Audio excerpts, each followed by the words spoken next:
Cool beans. We are live. Fantastic. Hey guys, so this will be my first stream in a long time.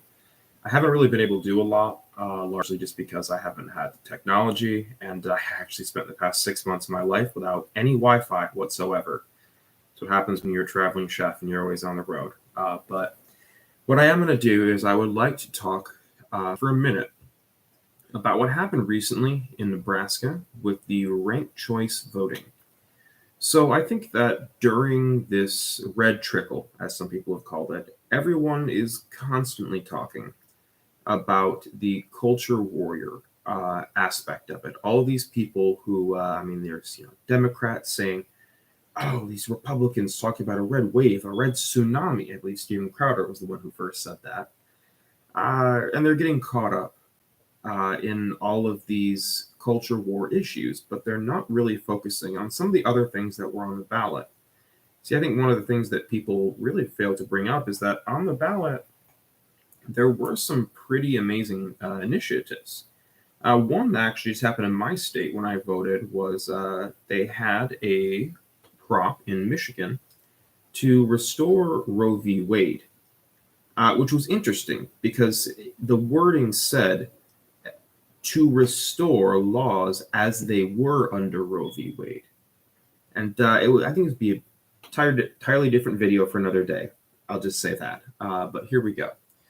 So Nebraska had a ballot initiative for ranked choice voting. Now, if you're not familiar what ranked choice voting is, it's this really fascinating thing that, believe it or not, my middle school actually did when voting for class president. And basically, you vote not for one person, but for multiple. And you will put your first, second, third, maybe even fourth, fifth picks for who you believe should be of that position, usually president. Now, what's interesting, though, is that this destroys the spoiler effect. Very often, what you hear from classic Republicans and Democrats is, you are a spoiler if you want to vote Green Party or Libertarian. By the way, both Green Party and Libertarian, significantly better than Republicans or Democrats. It's really, really just not even close. And that's why I really get annoyed when people talk about the spoiler. And they say, hey, you're spoiling the vote for Trump or for Biden. Here's the thing. I never planned on voting for Trump or Biden. There was nothing you could make me do to vote for Trump or Biden because I hate those two. And I really don't want another Trump versus Biden. But, I remember Dave Smith made a really, really interesting comparison here. I mean, he really is a comedian. He said, essentially what you're telling me as a libertarian is that we are all burning in a house. And I forgot what the numbers were, but he said there's 17 of us. We're all burning. There's this house burning around us, and there's 3 of us. And we want to say, hey, so you put out fire with water. So our plan, get this, is that we're going to put out this fire with water. And we don't actually know where that water is right now, but there's really not any other way to put out a fire, usually, but water. So we're going to do that, okay?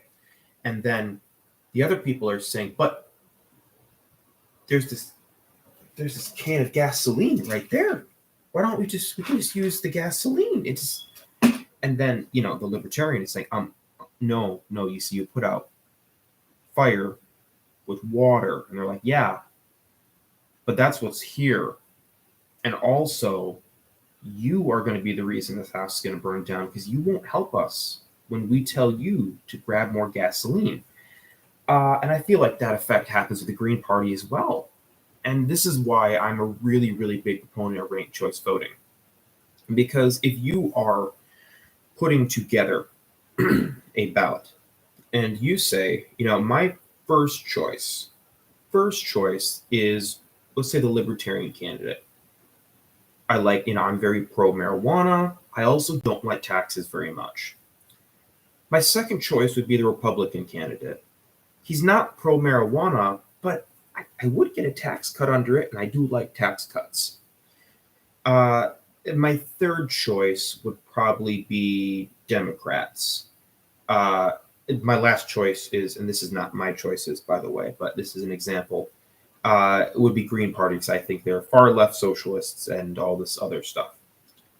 Okay, in that scenario, you are not spoiling the vote for the Republican because the Republican's still number 2 on your ballot.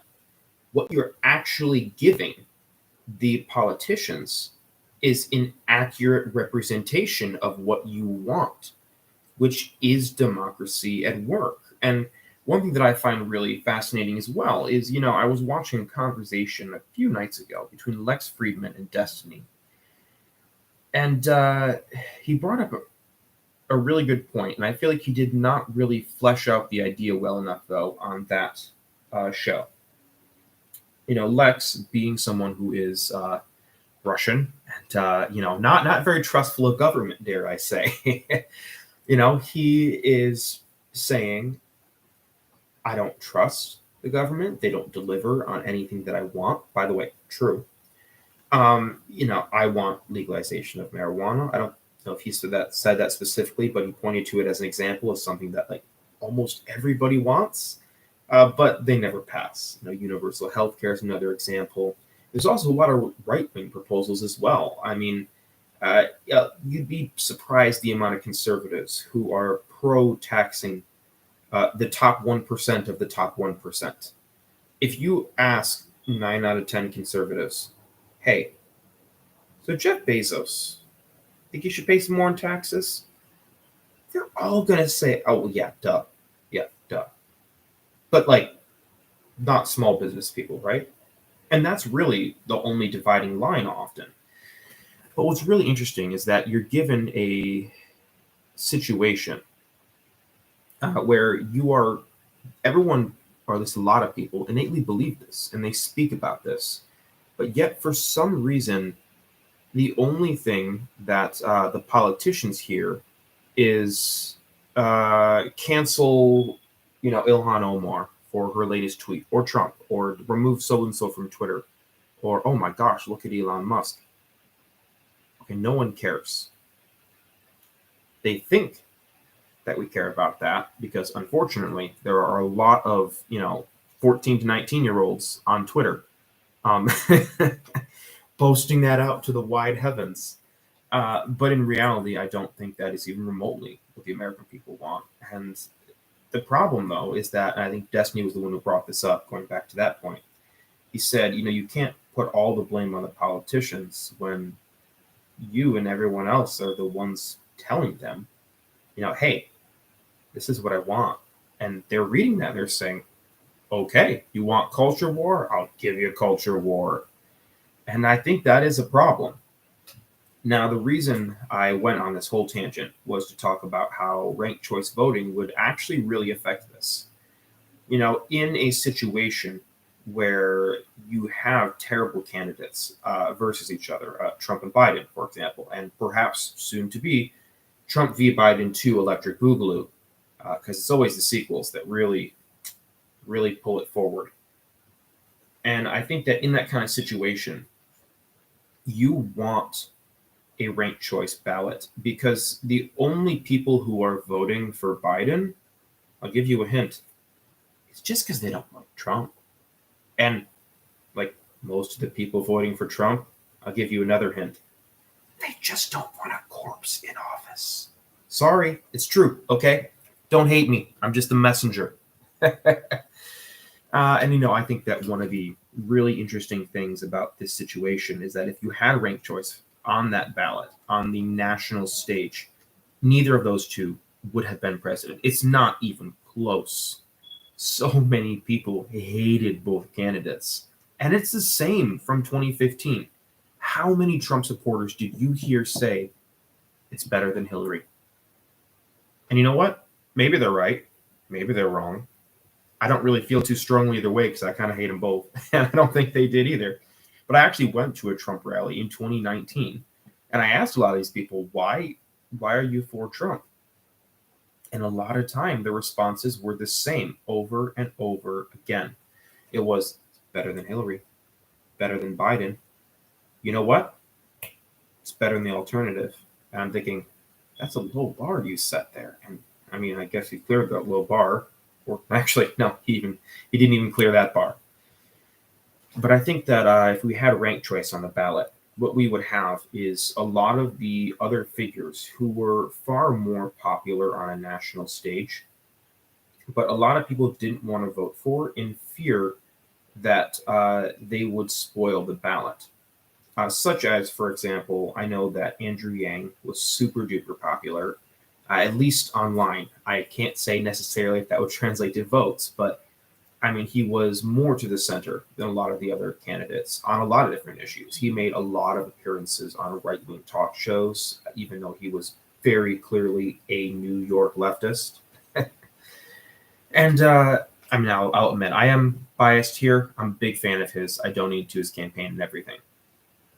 But the point I was trying to make is that someone like that who has a more broad appeal and might not have as large of a hardcore base, but is more palatable to the American people, is more likely to gain votes in a ranked choice ballot. And I think that that is the only way we could really see more democracy at work. Now, I'm pulling up Nebraska because they actually just had a. Here we go. I have it right here on Rank the Vote. Nebraska, they just had a ballot initiative on a ranked choice voting, and it went through. It got the votes. Now, I'm going on their website, so keep in mind, this is literally Rank the Vote Nebraska. So this is obviously a biased source here. Their mission statement was, we believe our government should be of, by, and for the people.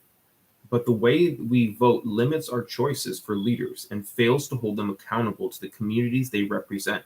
We want better ideas, better candidates. We want a system that lives up to all the promises of democracy. Ranked choice voting allows voters the option to rank many candidates in the order of preference, first, second, third, and so forth. Keep in mind, I said so forth, not fourth, but I love how they did that there. If your vote cannot help your top choice win, your vote counts towards your next choice. A bill to bring ranked choice voting to Nebraska, Legislative Bill 125, was introduced to Nebraska legislator on January 7, 2020 by Senator McAllister. I love that last name. My God, that is an amazing last name.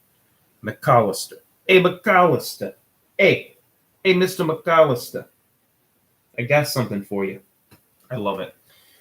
The bill is still active for 2022 legislative session and is currently in a committee. On January 6, 2022, Senator McAllister also introduced a second RSV bill, Legislative Bill 793, that would allow city and village offices to use ranked choice voting.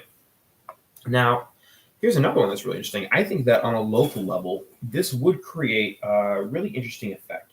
If we get to a point where local communities do ranked choice voting, but national elections don't, what we'll essentially have is 150 independents of various different parties, and the Americans still having to vote Republican or Democrat in the national election. I think that would be a disaster. I think it would make a lot of people really pissed. You know, you give them just a little sweet taste of that ranked choice, and I highly doubt they're going to want to go back. Okay, so here are the things that they say are the benefits of ranked choice voting. Number one, fresh candidates. Local independent leaders can run with or without support of a major party. Now, keep in mind, that does mean that literally anyone can run. A lot of people are saying that would lower the quality of candidates. I strongly disagree. I believe that it would actually raise the quality of candidates because it would really allow more of a free market approach to our elections. May the best product win. And if that product is, I want to give you X, Y, and Z, and that wins, then yes, this is a way of the politicians actually figuring out, oh, Oh, they don't want culture war bullshit. They actually want me to legalize weed. Oh, interesting, interesting, interesting. Anyway, number two, every vote counts. If your first choice doesn't win, your second choice is counted. Your ballot isn't thrown out and your vote isn't wasted, which I find really, really fascinating. So here's something. Now, here's the thing, though. This wouldn't threaten the power of Republicans and Democrats as much as you think. Because if at first, and I think the first election this is probably going to happen, people have this propulsion effect, the snowball downhill, I should say, this rolling effect, where one person says, "Oh, I don't want to vote Libertarian; they're not going to win," and then the next person says, "Well, he's not voting Libertarian because they're not going to win, so I'm going to vote Republican as well." It creates a snowball effect. Now, as much as this could break that snowball effect, it would take some time. I feel like in the first election, a lot of people would still be putting their first option as Republican or Democrat. I'm sorry, but I feel like it would take a lot of time to really change the culture in our country. But I do really appreciate that because, they say your ballot isn't thrown out and your vote isn't wasted. I mean, my ballot's never thrown out. I vote all the way down the ballot on just about everything. Like I'm sitting there on Google the night before trying to figure out the other 12 people on the ballot from aside from like the top 10 that I've already put my mind on. Okay. So number four, it encourages cooperation. With RBC, ranked choice voting, individual candidates are incentivized to work together and offer each other as alternatives for their voters' second and third choices. And that is an interesting thing as well. I don't know how that would work. I'm going to look up how that worked in Alaska in a minute. So it would minimize negatives, negative partisanship, mudslinging, gerrymandering, and gridlock. There are no silver bullets in democracy, but RCV, ranked choice voting, mitigates the biggest problems. And you see, I don't know how much that would minimize negatives. I feel like that actually would just spread it out a little more. I mean, I guess maybe. I don't think so. And so then their final statement is just that the way we count ballots limits competition and leaves voters with a false dichotomy of only two choices, but it doesn't have to be that way. And this is all from rankthevotenebraska.com. Now, I do find this really interesting because I'm really for ranked choice voting. That being said, I'm 100% willing to change my mind as well. I am going to pull up another source if that is okay with you guys. I'm thinking of doing this more like a research stream. I'm just going to read articles and commentate them as they come. So let's see what I can do here.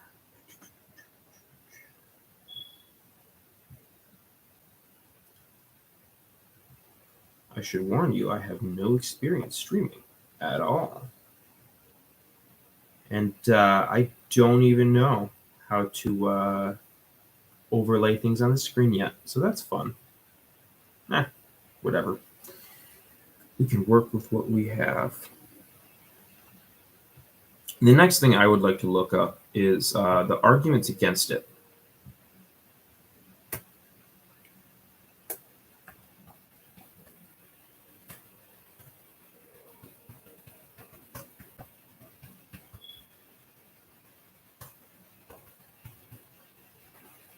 Here we go.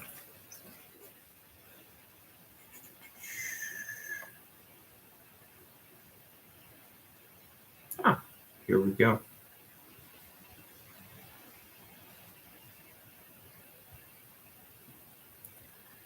I actually found a website claiming to be nonpartisan, ranked vote. I'm sorry about the loudness. That is my desktop. It is somehow already overheating a little bit. Okay. So, they're putting on pros and cons. Now, obviously, we've been through the same pros, but what are some of the cons they put here? Common critiques of ranked choice voting. It's too complicated. It only helps Democrats or Republicans. The person with the most votes can lose. Your vote might not count if it's exhausted, and it violates one person, one vote. Now, this is really interesting because by definition, it does violate one person, one vote. Here's the thing, I don't know if that's necessarily a bad thing. And I know people get on me for that, but one person, one vote is, it's a sentence. And I don't know if that sentence is necessarily how we should run our country. Uh, do not appeal automatically to what is old simply because of its age. I said that. I'm not quoting anyone. You can put that on a T-shirt.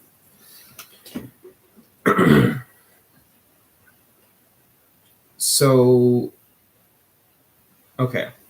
The person with the most votes can lose under a ranked choice voting system. And this is a really interesting critique because they're not entirely incorrect.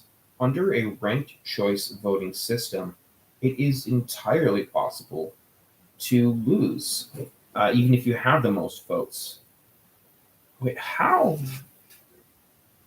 How will that even work? So in my head, I was thinking, if you're the last choice, you know what? I want to see, because this doesn't actually. Would this assume that if you were the last choice on every single person's ballot in the entire country, you could still lose? Is that what they're trying to say? Um,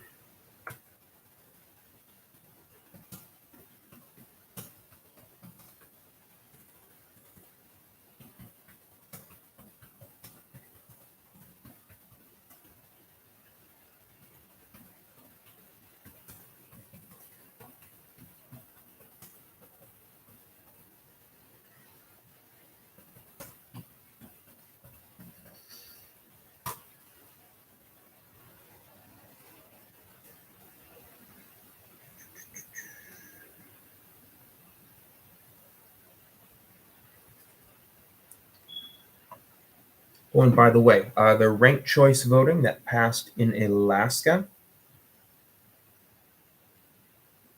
really, it was challenged in court by the Alaskan Independence Party, which called the measure unconstitutional. Huh, that's ironic. That is ironic. Sorry, I just had to commentate on that. Okay. Yes. Yeah, that's what it is.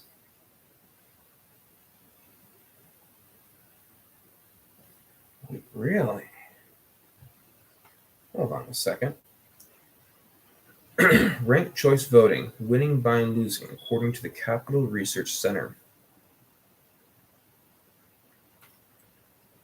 Winning by losing. This near miss in New York City's first experience with ranked choice voting is far from the first controversy involving the system, and this is from March 1, that has been pushed financially by the left and in some cases being embraced by some on the right. In 2018, Republican Bruce Pabloquin, my God, again, these last names are amazing, won the plurality of the first choice of voters. But failing to win 50%, he ultimately lost the race for re-election to Democrat Jared Golden after subsequent rounds of voting. Thus far, 17% of candidates who won a plurality as the first choice of voters ended up losing the election, according to the 2019 study by Maine Policy Institute that looked at 96 ranked choice elections nationally. Fascinating. The Maine Policy Institute is a conservative think tank opposed to adopting ranked choice voting in the state. Of note, the 2010 Oakland mayor's race, the candidate with the most first place votes lost the election to a candidate who had 25,000 fewer votes. Excuse me, what? After 9 rounds of counting, the first choice, hold on, candidate with the most first place votes. Oh, I understand. Okay. Gotcha. Okay, the first choice winner for the mayor's race in Burlington, Vermont lost the election in 2008. Before that, it was 1975 in the Ann Arbor, Michigan's mayor's race. Hey, I'm actually at state right now, so screw them. That the top vote getter didn't win the election. Well, he wasn't really the top vote getter. He got less votes. He got, if I'm reading this correctly, what he got was the most first choice votes, but probably not the most amount of votes overall. So likely what happened was a lot of people looked at the ballot and they were, just like Bernie or bust kind of people. They wanted to look at it and say, I'm going hardcore for this guy. Nobody else. Screw them. Very much like a Trump ballot, if we're going to be honest here.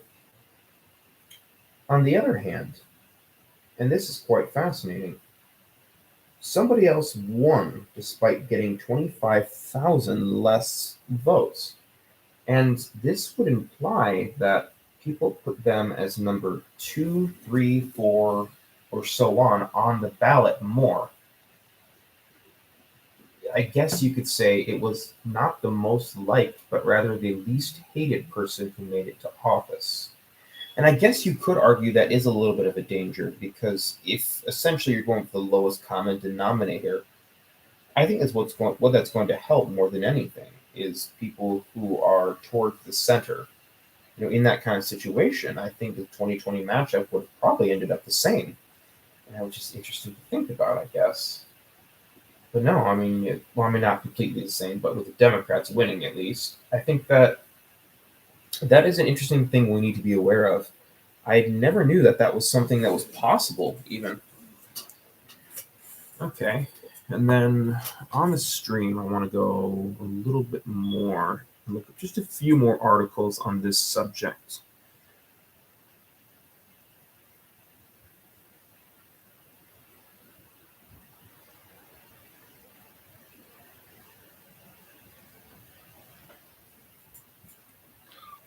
But no, I mean, you are essentially winning by losing, or at least winning by just not being hated. I guess it's kind of like what they said. All you had to do was pull a halfway sane person and you would have won. They say that in so many different elections these days. Huh. And I'll listen to one more criticism of it right here. The problem with ranked choice voting, September 3, 2021, by Rank the Vote. Interesting.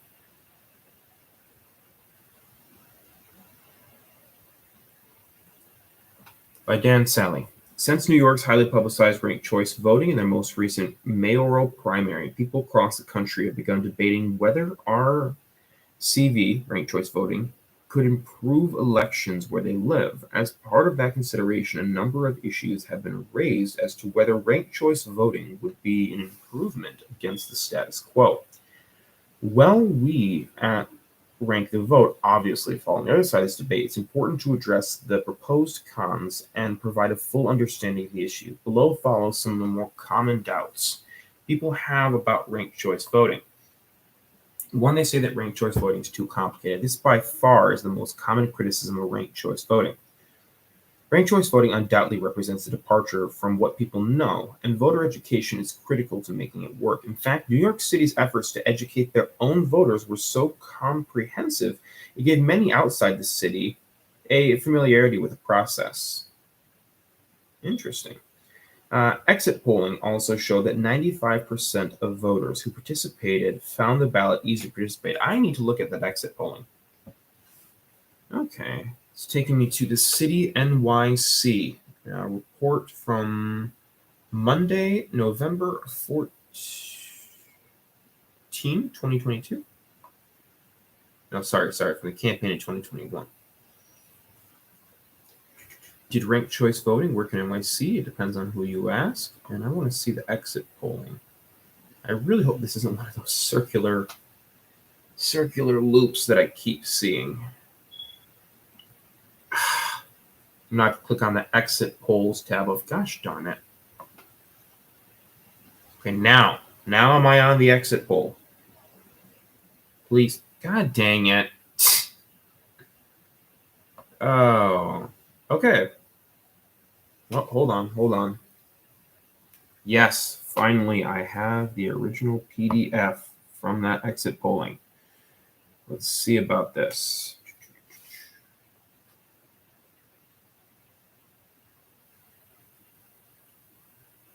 They seem to be correct, actually.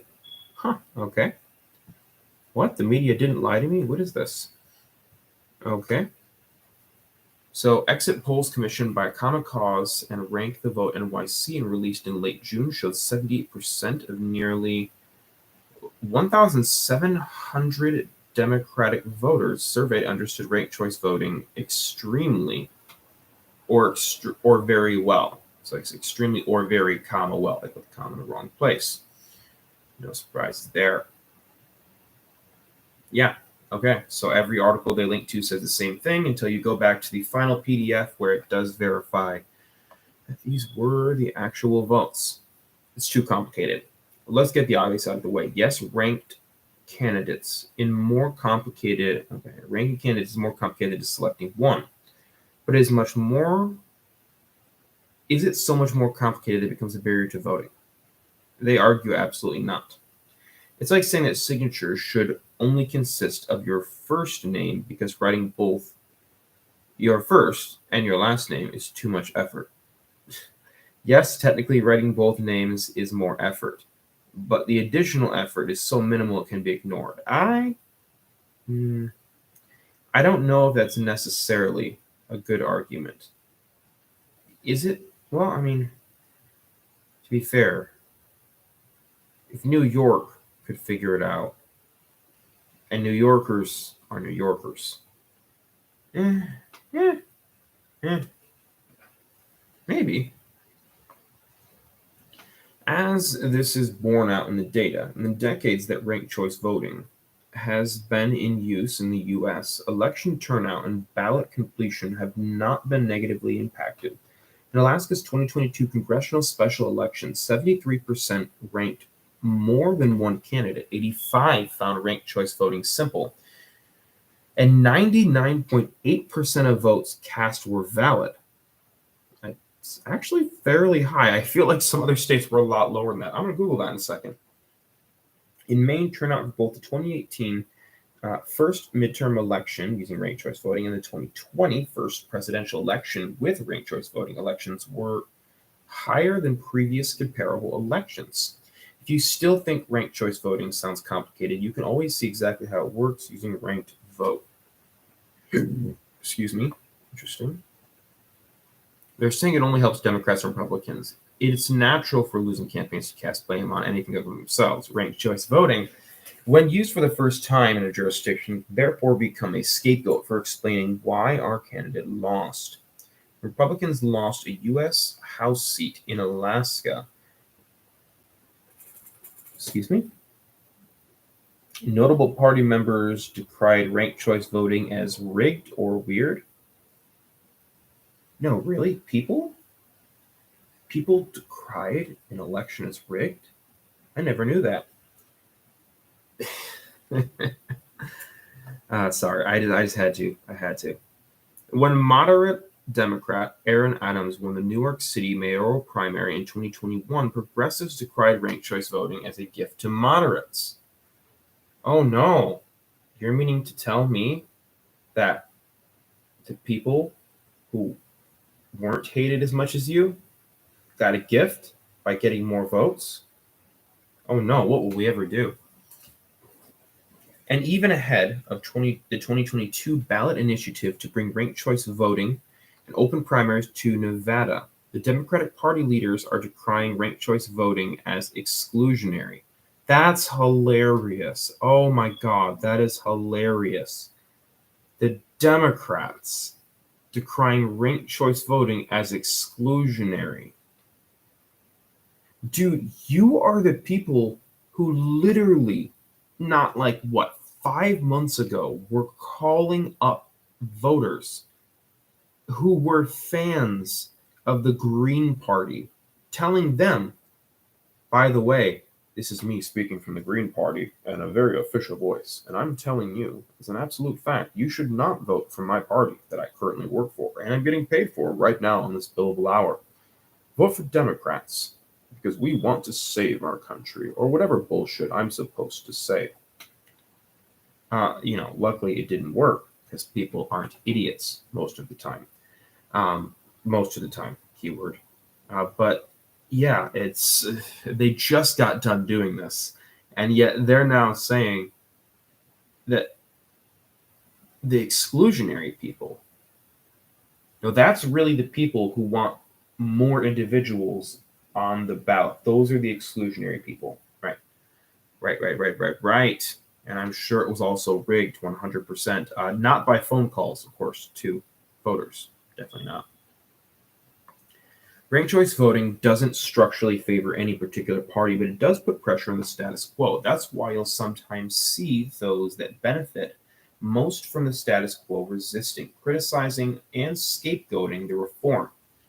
If there's any group that's favored by ranked choice voting, it's the voters. Looking at the 2022 Alaska congressional special election results, you'll see that the voters had more choice and expressed a more nuanced voice than in the typical election. Interesting. Completely opinionated as well. First off, there was 3 candidates to choose from instead of 2. That's more choice. No one had to force candidates out of the race for fear of splitting the vote. Multiple candidates from a party could run and did. Voters didn't have to directly choose between Team Red and Team Blue, and voters didn't have to worry about wasting their vote. They could rank candidates they most preferred. I haven't mentioned this yet. I'm a big libertarian fan. I vote, I think, probably about 60% libertarian, maybe 30% Democrat, 10% Republican. I'm probably a little more left libertarian myself. But what's interesting is, I'm not going to pretend I don't have a bias here. Libertarians would be a lot more likely to win if ranked choice voting was a thing. Okay.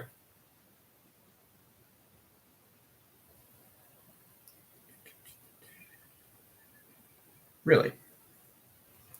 In this election, it wasn't just hold on, just go back to see which election specifically. Oh, Alaska. That's right, the Alaskan one. In this election, turns out 29%, really, 29% of Nick Burgick. Oh my gosh, these last names are killing me. They're great. Nick Burgick. Voters, he's a Republican, preferred Mary Peltona, a Democrat, to Sarah Palin, Republican, and 56% rather, of Peltola's voters ranked Burgick second. That's not clear. That's not a clear Team Blue or Team Red narrative. Alaskan voters voted for the candidate they most preferred to represent them, and it turns out Mary Peltola came on top. So it is interesting because they were just criticizing this, saying that it helped Democrats, and it does look like it's helping Democrats, not going to lie. Again, ranked choice voting doesn't give one party advantage over another, but it does help voters elect leaders with the strongest support. Maybe. The critique, the person with the most votes can lose. The critique relies on the person's lifelong familiarity with plurality-based voting. Most votes wins, to imply that ranked choice voting can lead to unfair outcomes. It implies that somehow only the first round is real and the fellow on rounds are changing the outcome. The data point cited as proof in the 2018 Maine 2nd congressional election. Let me pop that up actually and click their link to make sure they are correct. No, I don't want to pay for you, New York Times. Okay, I got a glance before they said, do you want to pay $1? I'll take anything. Nobody reads me anymore. Yeah, no shit, Sherlock. Okay, I did get a glance of it, and I didn't catch anything, so sorry. I can't commentate on that at all. Anyway, I'm going to close out of that tab. The point is, I think that after we look at everything, it does seem to help Democrats a little bit, and I'm not actually sure how I feel about that per se. But I do believe that having a ranked choice vote does help a lot of people. I also feel that we need more education to individuals so that they even know ranked choice voting is or might not be an option for them. Thank you very much for listening. I actually enjoyed doing this live stream. I enjoyed doing research live on stream. I notice I still have 0 viewers at the end of the stream. So we're going to change that. We're going to change that. Anyway, thank you very much for tuning in. And I would like to do more in depth analysis. Next time, I'll have to set up my software, or I should say, open it. I have it downloaded a long time ago. I have to update it, I think. And I will be doing split screen where actually we'll be displaying what I'm researching a little bit more. Thank you very much, and you guys have a fantastic day. That was delayed. I was supposed to end it right then. Yeah, no.